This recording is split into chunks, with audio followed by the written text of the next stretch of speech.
Can black people actually float? Well, in this video, we'll figure it out.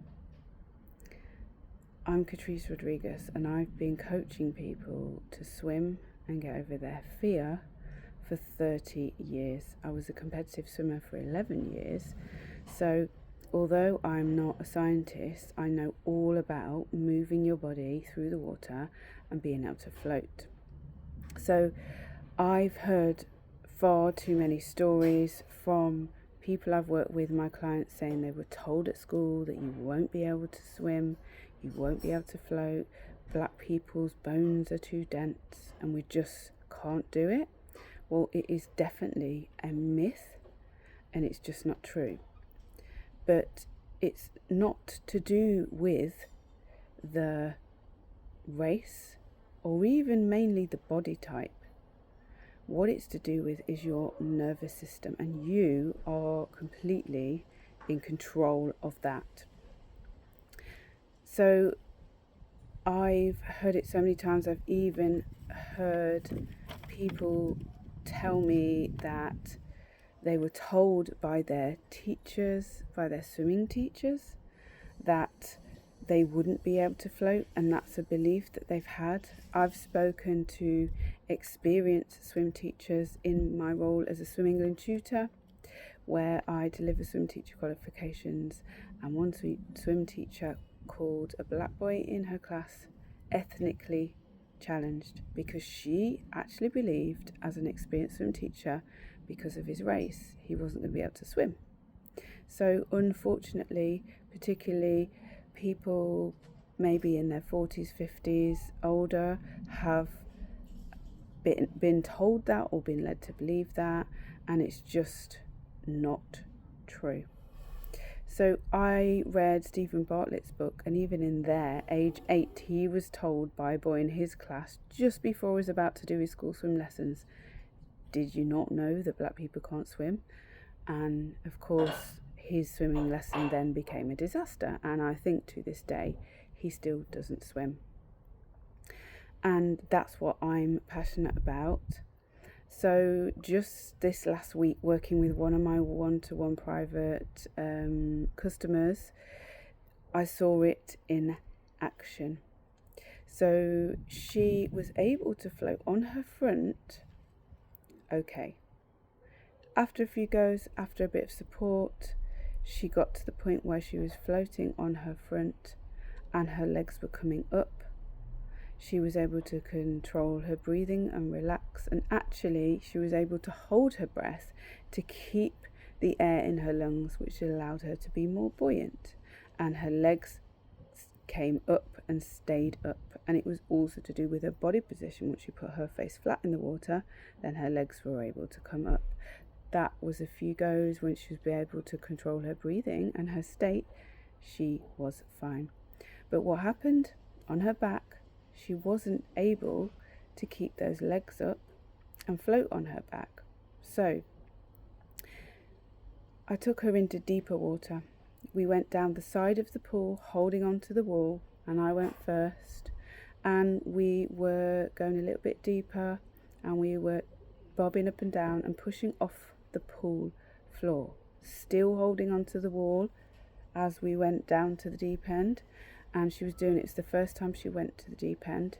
She was very nervous because she came to me with fear, but she says, "Well, because you're here, this is my opportunity to do this because I feel safe with you." So we did, and we went all the way down to the deep end. She pushed off the floor most of the way to the point where the water was here, and she was still holding on to the side.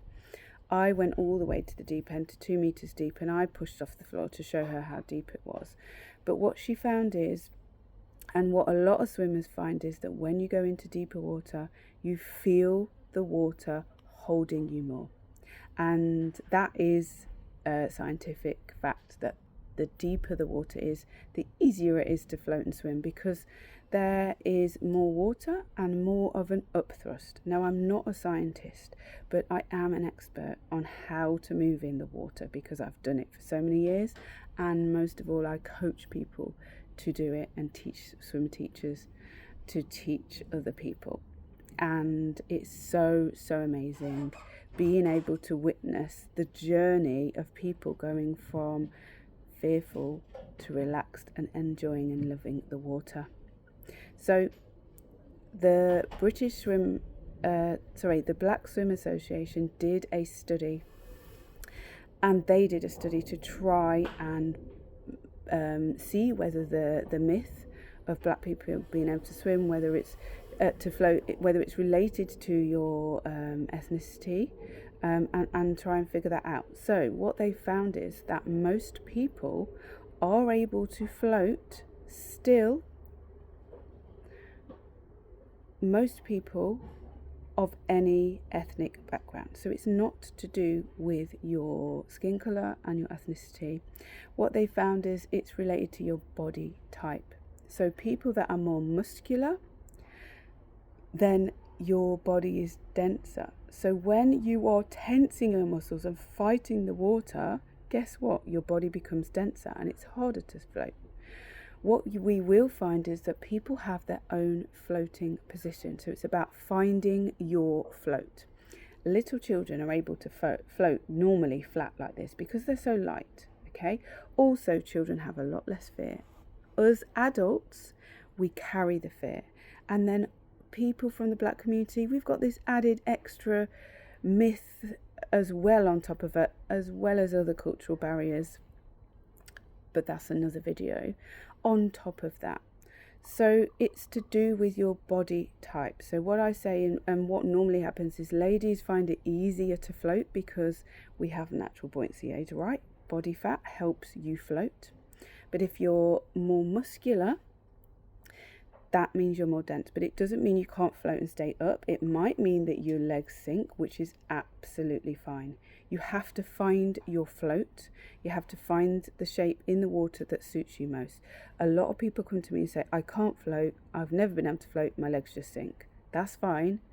You still be able to float to survive. So what we need to do is we need to keep our chin up like this, and that part of our face is out the water, even if our legs dangle and sink, as long as we stay calm and we control our breathing. And that is the key to floating, and it's also completely controllable. Controlling your breath for swimming, and that is the key. That is the one thing that people come to me about. How do I do breathing? How do I put my face in? How do I begin to blow bubbles? How do I do it? It goes up my nose, it goes in my ears. I don't like it. So I cover this in my Breathing for Swimming webinar. I do it once a month. It's a free webinar, and I'll speak more about that later. But if you can control your breath, you can keep your head up and keep calm and keep still. If you fight the water, that's when you will start to go down. Now, the research study that the Black Swim Association did found that there was just a small percentage of people that couldn't float without moving. But what we can do, if you're that small percentage, and I've seen this in action, is you keep your head up and you just do a sculling action like this. Keep your arms moving, and that will keep you up. Other than that, most people can just stay with their arms out, dangle, legs dangle, and you literally surrender to the water and play dead. Now, of course, that's easy for me to say, and for people that are learning to swim and don't know how that feels, it can be scary, particularly if you're in deep water and you can't stand up. I get that. So this is what I specialize in, and I love to help people. So I wanted to break that myth. But there's another thing that I want you to know. The main thing is about energy and state management. If you think about the last time you were absolutely so happy about something, the sayings about being as light as a feather, you're on air, you literally jump up, your energy is higher, your vibrations are higher, okay? That is when you are loving the water, you are happy in the water, and you're completely relaxed. Then that also goes down to your body. When you breathe calmly and you can control your breathing, which I teach people in my Water Warrior Workshop, my online course, when you do that, then that sends a signal to your brain that your body is safe. So therefore it calms it down and you're able to relax more. So the more you get in the water, the more you do some lessons, the more you swim, it will build your water confidence, which will make your body relax and your energy stay. Also, equally, when you are angry, when you are fearful, when you have these negative things going through you, maybe also you can also relate to it when you're down and unhappy.